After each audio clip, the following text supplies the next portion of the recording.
कराची के फुटपाथ इल्म के तलबगारों की प्यास बुझाने का सामान बन गए। शहर कायद के कल्ब सदर के रीगल फुटपाथ इतवार को पुरानी किताबों से सज जाते हैं।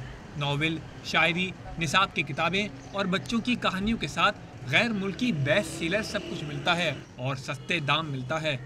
बहुत कम में मिल जाती है। नई किताबें तो आजकल बहुत ज़्यादा कीमत की हैं, पुरानी बहरहाल सस्ती मिल जाती है।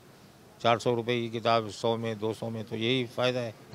फुटपाथ पर सजी किताबों में से अपना गौहर मकसूद तलाश करने वालों में खवातीन भी शामिल हैं। खरीदारों का कहना है कि ये तो खजाना है, बस दिलचस्पी हो तो हर मौजू पर किताब मिल जाती है। यहाँ पे तो ये ख़जाना है, ये ज्वेल्स है। अगर उसमें इंसान अगर उसमें चाहे तो बहुत कुछ मिल सकता है। ये ख़जाना है, बस इसको हासिल करने के लिए ये थोड़ा सा इंटरेस्ट होना चाहिए। Books are available no doubt, but you have to find out. आपको थादोली तलाशी लेनी पड़ती है। यहाँ पे स्टॉल लगे हुए हैं डिफरेंट, मतलब इन्होंने डिस्क्रिमिनेशन नहीं की हुई है। पैसे वाले तो किताब का मोल देकर इसे साथ ले जाते हैं, जो दाम नहीं रखते वो बैठे बैठे पूरी किताब चाट लेते हैं। इल्म दोस्तों का कहना है कि गर्मी में अगर फुटपाथों को साया मुहैया कर दिया जाए तो इन्हें अपनी पसंदीदा किताब तलाश करने में आसानी हो जाएगी।